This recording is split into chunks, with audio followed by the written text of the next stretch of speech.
नमस्कार दोस्तों।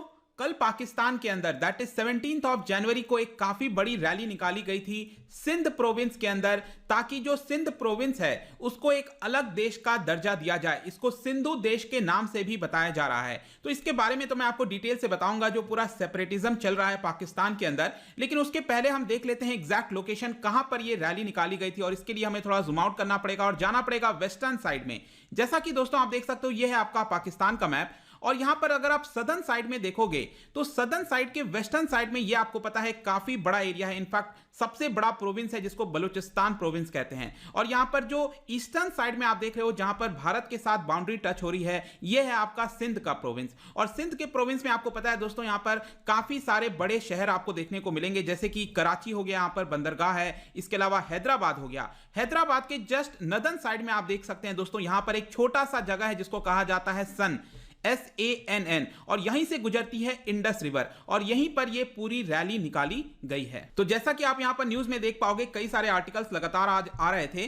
Placards of PM Modi other world testers के द्वारा जो सन एरिया है, मैंने आपको बताया सिंध प्रोविंस के अंदर, वहां पर एक काफी बड़ा रैली निकाला गया, और जो वर्ल्ड के लीडर्स हैं उनसे मांग की गई कि यहां पर उनके द्वारा इंटरवेंशन होना चाहिए, ताकि यहां पर सिंध को एक तरह से पाकिस्तान से अलग किया जाए और एक अलग देश का दर्जा दिया जाए। इनफैक्ट यहां पर सिर्फ प्राइम मिनिस्टर नरेंद्र मोदी जी का नहीं, इसके अलावा यहां पर आप देख पाओगे कि जो US प्रेसिडेंट इलेक्ट हैं जो बाइडेन, अफगानिस्तान के प्रेसिडेंट, बांग्लादेश की शेख हसीना हो गई, फ्रांस के जो मोरक्कन हैं crown Prince of Saudi Arabia हो गए, इसके अलावा बहुत सारे रशिया के जो लीडर हैं, जर्मन चांसलर हैं, UN सेक्रेटरी जनरल के भी यहां पर तस्वीर लगाई गई, ब्रिटिश PM बोरिस जॉनसन, इन सभी के आपको पोस्टर्स वहां पर देखने को मिलते रैली के अंदर, और उनसे डिमांड किया जा रहा था कि उनके द्वारा इंटरवेंशन किया जाए। लेकिन यहां पर एक सबसे बड़ा क्वेश्चन आता है कि यह रैली अभी क्यों निकाली गई? ऐसा क्या यूनिक था कल कि पाकिस्तान के अंदर यह वाली रैली निकाली गई थी? तो मैं आपको बता दूं कि यह जो रैली है वो निकाला गया एक ऑर्गेनाइजेशन के द्वारा, एक सेपरेटिस्ट ऑर्गेनाइजेशन है सिंध के अंदर जिसका नाम है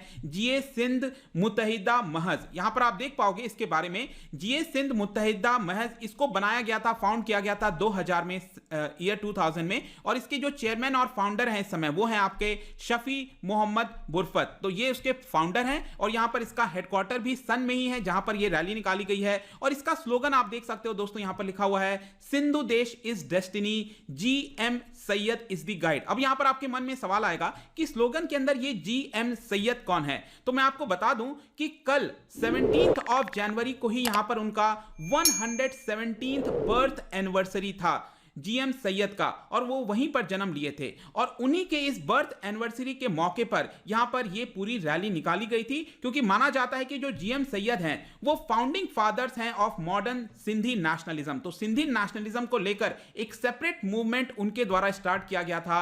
इनफैक्ट वो इंस्पायर्ड हैं महात्मा गांधी, जो हमारे फादर ऑफ नेशन है। इसके अलावा वो पहले पॉलिटिकल प्रिजनर थे, मतलब पाकिस्तान आजाद हुआ था 1947 के बाद, उसके बाद वो पहले GM सैयद पहले पॉलिटिकल प्रिजनर थे जिनको जेल में डाल दिया गया था, क्योंकि एक अलग मूवमेंट चलाने के लिए, और 30 इयर्स तक, 30 साल तक वो जेल के अंदर बंद थे। तो ये जो पूरा प्रोटेस्ट हुआ है दोस्तों, यहां पर क्लेम क्या किया जा रहा था, प्रोटेस्टर्स के द्वारा मांग की क्या जा रही थी? तो एक तो ऑब्वियस सी बात है, यहां पर अलग देश का दर्जा मिले, लेकिन उनका रीजन क्या था?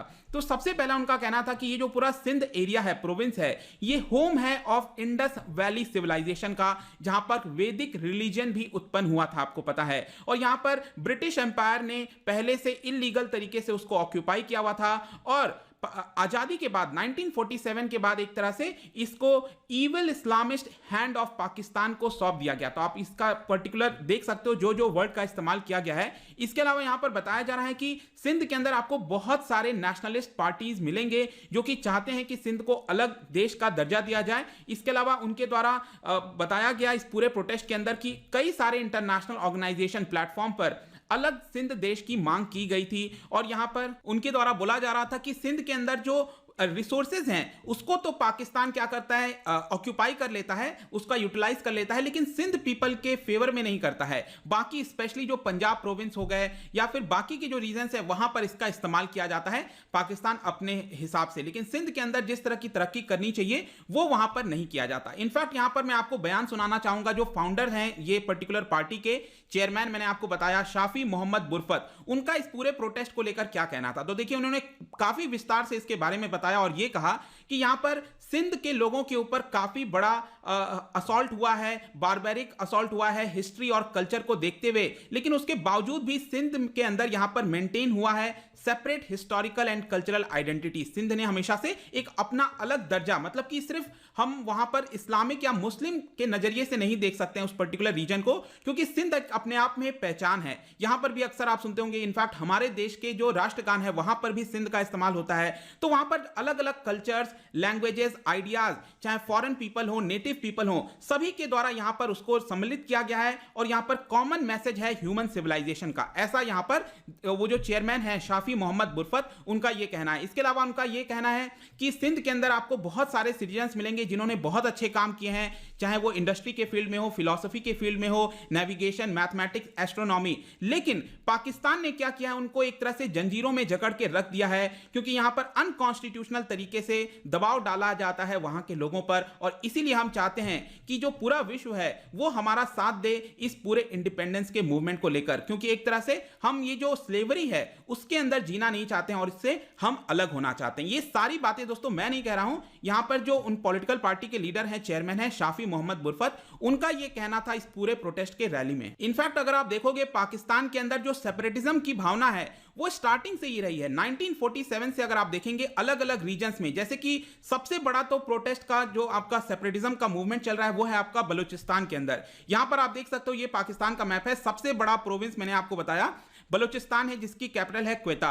यहां पर काफी समय से स्टार्टिंग से ही काफी बड़ा मूवमेंट चल रहा है कि बलूचिस्तान कहीं से भी, चाहे कल्चरली, हिस्टोरिकली पाकिस्तान का शायद पार्ट नहीं रहा है, इसलिए वो इससे अलग होना चाहते हैं। और यहां पर भी आपको बहुत सारे रिसोर्सेज देखने को मिलेंगे जो कि पाकिस्तान के द्वारा यूटिलाइज किया जाता है, लेकिन बलूचिस्तान पीपल के ऊपर नहीं किया जाता। इनफैक्ट यहां पर आप देख सकते हो जो सिंध है उसको सिंधु देश का दर्जा, इनफैक्ट सिंध के अंदर आपको दोस्तों एक अलग आइडेंटिटी के पीपल मिलेंगे जिनको मुहाजिर्स कहते हैं। मुहाजिर्स बेसिकली मैं आपको बता दूं, आजादी के बाद क्या हुआ, जब सेपरेट हो रहा था दोनों देश इंडिया और पाकिस्तान, उस समय यहां पर भारत से कई सारे ऐसे मुस्लिम थे जो कि सिंध चले गए थे। मतलब कि जब सेपरेट हो रहा था, जब अनाउंस किया गया था कि जितने भी चाहते हैं वहां चले जाएं, तो उन्हीं को एक तरह से मुहाजिर्स कहा जाता है, जो सिंध में, कराची के आसपास इस पूरे रीजन्स में यहां पर जाकर बस गए, लेकिन उनके साथ सही व्यवहार नहीं किया जाता है। वो भी मुस्लिम हैं लेकिन उनको एक अलग नजरिए से देखा जाता है। तो उनका भी यहां पर कहना है सिंध के अंदर कि उनको एक अलग आइडेंटिटी और ज्यादा से ज्यादा ऑटोनॉमी दी जाए। तो बेसिकली यहां पर क्या होता है कि ज्यादातर अगर आप देखोगे रिसोर्सेज वगैरह जितनी भी चीजें हैं, या तो वो पंजाब के प्रोविंस में, ये जो ऊपर वाला पंजाब है, क्योंकि आर्मी जनरल्स हो गए वहां पर, ज्यादातर पॉलिटिशियंस आपको पंजाब से ही आते हुए देखने को मिलेंगे। तो सबसे ज्यादा ये पंजाब के अंदर ही यहां पर रिसोर्सेज खर्च किए जाते हैं पूरे पाकिस्तान के अंदर, या फिर आप कह सकते हो जो खैबर पख्तूनख्वा है, पेशावर और इस तरह के जो आपके एरियाज हैं वहां पर देखने को मिलेगा। तो ये मेन प्रॉब्लम है दोस्तों। इनफैक्ट आपको पता ही होगा कि 1971 में यहां पर बांग्लादेश अलग सा देश निर्माण हुआ था और इस बार हम इसको 50th ईयर ऑफ इंडिपेंडेंस के तौर पर मनाया जा रहा है बांग्लादेश के द्वारा। इनफैक्ट कुछ समय पहले ही आपको याद होगा एक अलग से वीडियो मैंने बनाया था जहां पर जो बलूचिस्तान की सेपरेटिस्ट लीडर थी करीमा बलोच, उनकी हत्या कर दी जाती है कनाडा के टोरंटो में, और इसको लेकर भी बहुत ज्यादा सवाल उठा था क्योंकि उनके द्वारा लगातार यहां पर बलूचिस्तान में हो रहे ह्यूमन राइट्स वायलेशन हो गए। इसके अलावा जितने भी टॉर्चर्स किए जाते हैं वहां के पाकिस्तानी एस्टैब्लिशमेंट के द्वारा, उसको लेकर उनके द्वारा बहुत सारे पोस्ट डाले जाते थे यहां पर, और इसी को देखते हुए कहीं ना कहीं यहां पर जो पाकिस्तान एस्टैब्लिशमेंट है उनका डायरेक्ट लिंक बताया गया उनके मर्डर के ऊपर। इसके अलावा आपको पता होगा कि जो गिलगित बल्तिस्तान का भी रीजन है, क्योंकि आपको पता है ये जो पाकिस्तान ऑक्यूपाइड कश्मीर है, ये जो 6th वाला पार्ट आप देख रहे हो और जो 7th वाला है, 7th वाला आपको पता होगा गिलगित बल्तिस्तान को यहां पर अलग प्रोविंस का भी दर्जा देने का निर्णय लिया था यहां पर रिसेंटली इमरान खान की सरकार ने। और वहां पर भी अक्सर आपको इस तरह के प्रोटेस्ट देखने को मिलते होंगे कि वो चाहते हैं कि वो पाकिस्तान से अलग रहें, क्योंकि ये वाला जो पूरा एरिया है दोस्तों आपको पता है कि हिस्टोरिकली अगर आप देखोगे तो पाकिस्तान के साथ वो जाना नहीं चाहते हैं। तो ये पूरा मूवमेंट है दोस्तों जो हम बात कर रहे हैं प्रो फ्रीडम रैली की। आई होप कि इसके बारे में जो भी जानकारी अभी देनी थी वो मैंने आपको दे दिया है। जाने से पहले मैं आपके लिए क्वेश्चन लाया हूं, पाकिस्तान से ही रिलेटेड है, जब से इसकी शुरुआत होती है तो 2 स्टेटमेंट है इससे रिलेटेड, बताइए कौन सा स्टेटमेंट करेक्ट होगा।